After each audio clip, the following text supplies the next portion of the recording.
Assalamualaikum warahmatullahi wabarakatuh. Kembali lagi bersama saya Ayu Wahyu Harti dari kelas akuntansi 6 shift 2 malam dengan NIM 18622014242, program studi akuntansi, mata kuliah metodologi penelitian akuntansi, Universitas Muhammadiyah Tangerang. Pada kesempatan kali ini saya akan mereview presentasi saya mulai dari pertemuan 4 sampai pertemuan 6. Jangan lupa saksikan video kali ini ya. Agenda pembahasan yang akan saya bahas yaitu yang pertama ada pengertian metode ilmiah, yang kedua ada sistematika usulan penelitian skripsi, yang ketiga ada teori, konsep, dan perumusan hipotesis, yang keempat ada desain penelitian dan definisi operasional, yang kelima skala pengukuran instrumen penelitian, yang keenam populasi teknik sampling, dan yang terakhir analisis data. Slide yang pertama yang akan saya bahas yaitu pengertian metode ilmiah.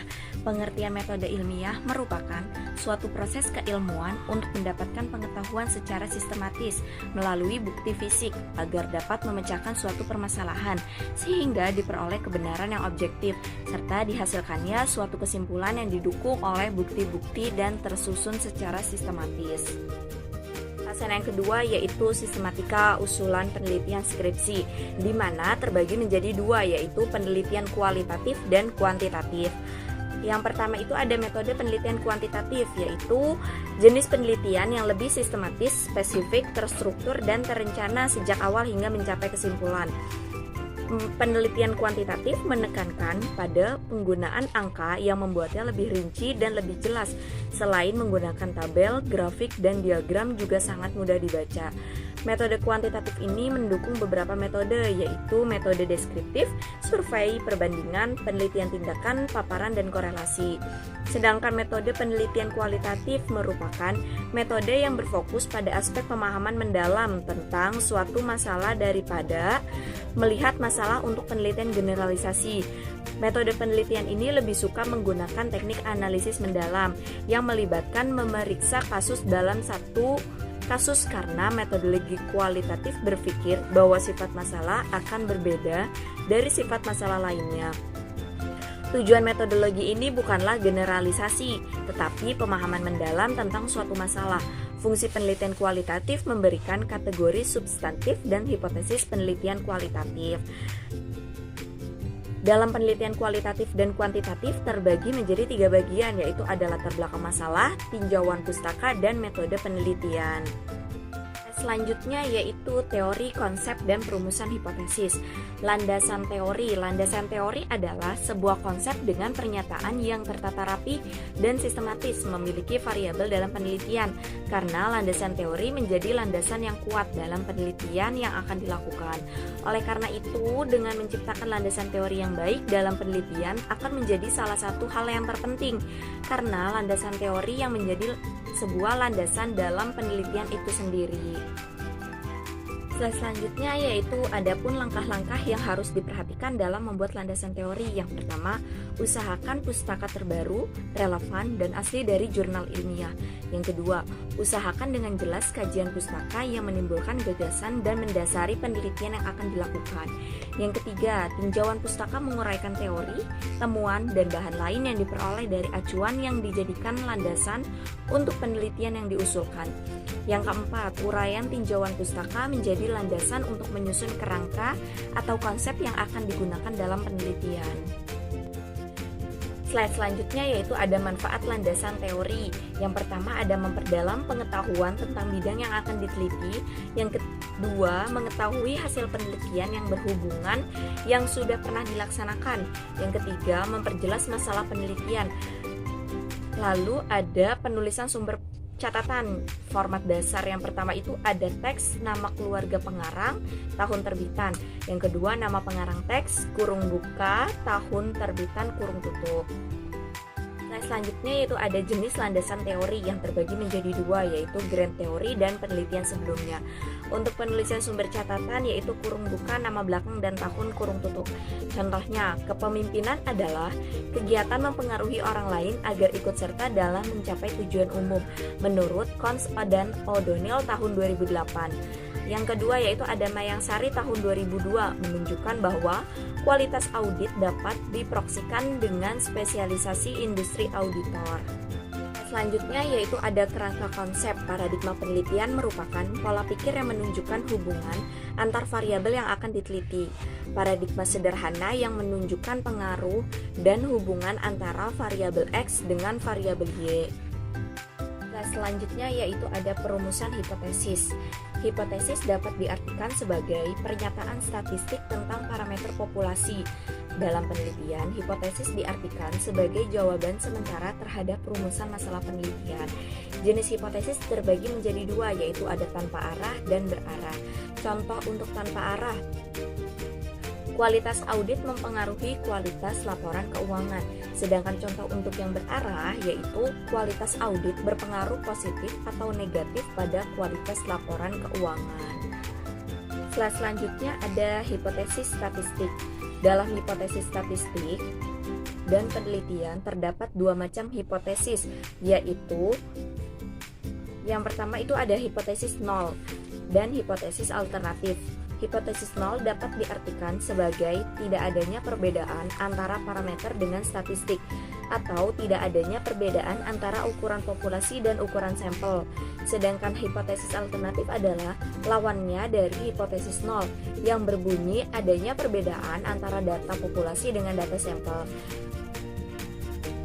Menurut penelitian, hipotesis nol itu menyatakan tidak ada, contohnya tidak adanya hubungan antara satu variabel dengan variabel lain, tidak adanya perbedaan antara satu variabel atau lebih pada populasi atau sampel yang berbeda, dan tidak adanya perbedaan antara yang diharapkan dengan kenyataan pada satu variabel atau lebih untuk populasi atau sampel yang sama.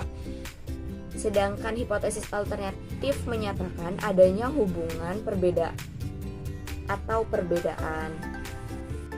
Selanjutnya yaitu bentuk rumusan hipotesis. Yang pertama itu ada hipotesis deskriptif. Hipotesis deskriptif adalah dugaan tentang nilai suatu variabel mandiri, tidak membuat perbandingan atau hubungan. Sebagai contoh, yang pertama, seberapa tinggi daya tahan lampu merek X. Yang kedua yaitu seberapa tinggi produktivitas padi di Kabupaten Klaten. Untuk rumusan hipotesisnya yaitu yang pertama, daya tahan lampu merek X adalah 800 jam. Sedangkan yang kedua, produktivitas di Kabupaten Klaten 8 ton per hektar. Statistik yang digunakan untuk menguji hipotesis deskriptif seperti tabel di bawah ini. Bentuk rumusan hipotesis yaitu hipotesis komparatif adalah pernyataan yang menunjukkan dugaan nilai dalam satu variabel atau lebih pada sampel yang berbeda. Contohnya yaitu adakah perbedaan kualitas audit KAP Big 4 dengan non Big 4? Hipotesisnya tidak terdapat perbedaan kualitas audit KAP Big 4 dan non Big 4. Yang kedua yaitu kualitas audit KAP Big 4 lebih rendah atau lebih tinggi dibandingkan KAP non Big 4. Statistik yang digunakan untuk menguji hipotesis komparatif adalah seperti tabel yang ada di slide presentasi saya. Kalian bisa simak ya. Hubungan asosiatif adalah suatu pertanyaan yang menunjukkan dugaan tentang hubungan antara dua variabel atau lebih. Contoh rumusan masalahnya adalah, adakah hubungan antara gaya kepemimpinan dengan efektivitas kerja? Rumus dan hipotesis nolnya adalah tidak ada hubungan antar gaya kepemimpinan dengan efektivitas kerja. Untuk menguji hipotesis asosiatif adalah seperti tabel yang ada di dalam presentasi. Selanjutnya yaitu hipotesis kausal sebab akibat adalah suatu pertanyaan yang menunjukkan dugaan tentang pengaruh dua variabel atau lebih. Contoh rumusan masalahnya adalah apakah gaya kepemimpinan mempengaruhi efektivitas kerja? Rumus dan hipotesis nolnya adalah gaya kepemimpinan berpengaruh positif pada efektivitas kerja. Selanjutnya yaitu ada desain penelitian. Desain penelitian adalah rancangan yang digunakan untuk menjelaskan berbagai cara menjawab permasalahan penelitian, seperti populasi dan sampel, jenis data, definisi operasional, metode analisis data. Untuk populasi adalah keseluruhan totalitas atau generalisasi dari satuan, individu, objek atau subjek yang mempunyai kuantitas dan karakteristik tertentu yang akan diteliti, yang dapat berupa orang, benda, institusi, peristiwa, dan lain-lain, yang di dalamnya dapat diperoleh atau dapat memberikan informasi data penelitian yang kemudian dapat ditarik kesimpulan. Lalu ada sampel. Sampel adalah wakil atau sebagian dari populasi yang memiliki sifat dan karakteristik yang sama, bersifat representatif dan menggambarkan populasi, sehingga dianggap dapat mewakili semua populasi yang diteliti. Teknik pengambilan sampel berguna untuk membantu para peneliti dalam melakukan generalisasi terhadap populasi yang diwakili. Yang kedua itu ada jenis data. Jenis data terbagi menjadi dua, yaitu ada menurut sumbernya dan menurut sifatnya. Sedangkan menurut sumbernya itu terbagi lagi menjadi dua, yaitu ada data primer dan data sekunder. Data primer adalah data yang didapatkan dengan sumber datanya secara langsung, sedangkan sekunder adalah jenis data yang dapat diperoleh melalui sumber yang sudah tersedia. Sedangkan jenis data menurut sifat yaitu ada kualitatif dan kuantitatif. Jenis data kualitatif merupakan data yang berdasar pada argumen, sedangkan kuantitatif adalah jenis data penelitian yang memiliki bentuk angka atau bilangan. Selanjutnya ada definisi operasional. Definisi operasional adalah cara mengukur variabel dengan menggunakan berbagai skala. Macam-macam skala pengukuran terbagi menjadi 4, yaitu ada skala nominal, skala ordinal, skala interval atau Likert, dan yang terakhir ada skala rasio. Untuk skala nominal adalah skala pengukuran di mana angka tidak memiliki makna kecuali hanya sebagai pembeda, yaitu contohnya hitam dan putih, KAP bit 4 dengan KAP non-bit 4. Untuk skala ordinal yaitu skala yang memiliki makna rating, jawaban pertanyaan bertingkat yang berkaitan dengan juara, contohnya 4 jika juara 4, 3 jika juara 3. Yang ketiga itu ada skala Likert. Skala Likert digunakan untuk mengukur sikap, pendapat, dan persepsi seseorang atau sekelompok orang tentang fenomena. Yang terakhir ada skala rasio, data yang dihasilkan berupa data rasio. Skala ini merupakan skala tertinggi dalam skala pengukuran. Contohnya untuk menghitung ROA. Selanjutnya yaitu populasi teknik sampling. Populasi adalah wilayah generalisasi yang terdiri atas objek, subjek, yang mempunyai kuantitas dan karakteristik tertentu yang ditetapkan oleh peneliti untuk dipelajari dan kemudian ditarik kesimpulannya. Sedangkan sampel adalah sebagian dari jumlah dan karakteristik yang dimiliki oleh populasi. Yaitu teknik sampling. Teknik sampling adalah teknik pengambilan sampel. Secara skematis, teknik sampling terbagi menjadi dua, yaitu probability sampling dan non-probability sampling. Probability sampling adalah teknik sampling yang memberikan peluang yang sama bagi setiap unsur anggota populasi untuk dipilih menjadi anggota sampel, yang terbagi menjadi 4 bagian, yaitu ada simple random sampling, proportionate stratified, disproportionate stratified random sampling, dan area sampling. Untuk simple random sampling adalah pengambilan sampel dengan anggota populasi yang dilakukan secara acak tanpa memperhatikan strata yang ada di dalam populasi tersebut. Yang kedua, proportionate stratified, yaitu teknik yang digunakan bila populasi mempunyai anggota atau unsur yang tidak homogen dan berstrata secara proporsional. Yang ketiga, disproportionate stratified random sampling. Teknik ini digunakan untuk menentukan jumlah sampel bila populasi strata tetapi kurang proporsional. Yang terakhir itu ada area sampling, yaitu teknik sampling yang menentukan sampel bila objek yang akan diteliti atau sumber data sangat luas. Untuk yang kedua itu ada non-probability sampling. Non-probability sampling adalah teknik yang tidak memberi peluang atau kesempatan sama bagi setiap unsur atau anggota populasi untuk dipilih menjadi sampel, yang terbagi menjadi 6 bagian. Yang pertama itu ada sampling sistematis. Sampling sistematis adalah teknik penentuan sampel berdasarkan urutan dari anggota populasi yang telah diberi nomor urut. Yang kedua ada sampling quota. Sampling quota adalah teknik untuk menentukan sampel dari populasi yang mempunyai ciri-ciri tertentu sampai jumlah kuota yang diinginkan. Yang ketiga ada sampling aksidental. Sampling aksidental adalah teknik penentuan sampel berdasarkan kebetulan, yaitu siapa saja yang secara kebetulan bertemu dengan peneliti dapat digunakan sebagai sampel. Bila digunakan sebagai sampel atau bila dipandang orang yang kebetulan ditemui itu cocok sebagai sumber data. Yang keempat ada purposive sampling. Sampling purposive adalah teknik penentuan sampel dengan pertimbangan tertentu. Yang kelima ada sampling jenuh. Sampling jenuh adalah teknik penentuan sampling bila semua anggota populasi digunakan sebagai sampel. Hal ini sering dilakukan bila jumlah populasi relatif kecil, kurang dari 30 orang. Yang terakhir itu ada snowball sampling, adalah teknik penentuan sampel yang mula-mula jumlahnya kecil. Kemudian sampel ini disuruh memilih teman-temannya untuk dijadikan sampel, yaitu ada analisa data. Dalam penelitian, analisis data merupakan kegiatan setelah data dari seluruh responden atau sumber data lain terkumpul.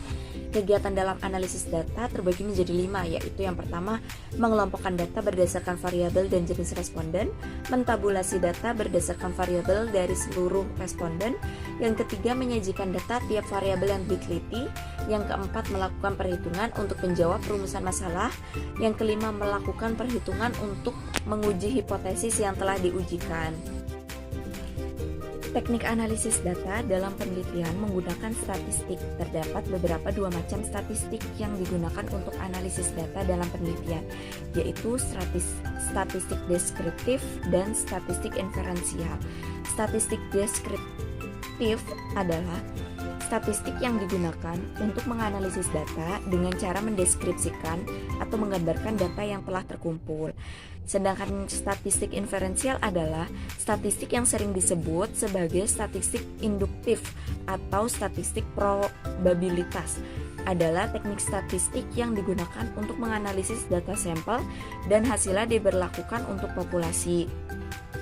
Yang terbagi menjadi 2, yaitu ada statistik parametris dan statistik non-parametris.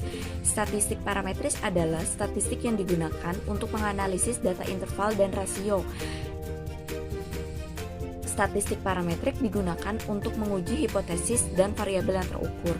Misalkan, berapa menit rata-rata waktu pelayanan pelanggan di restoran cepat saji X. Contoh metode statistik parametrik adalah terbagi menjadi 4, yaitu ada uji Z, uji T, korelasi Pearson, perancang percobaan yaitu one or two way ANOVA parametrik, dan lain-lain. Yang kedua ada statistik non-parametris, yaitu statistik yang digunakan untuk menganalisis data nominal dan ordinal. Contohnya, berapa besar kepuasan pelanggan terhadap pelayanan restoran cepat saji X? Contoh metode statistik non-parametris adalah ada 5, yaitu uji tanda, rank sum test, rank correlation test, Fisher probability exact test, dan C-square test. Sekian presentasi yang dapat saya sampaikan, kurang lebihnya mohon maaf. Wassalamualaikum warahmatullahi wabarakatuh.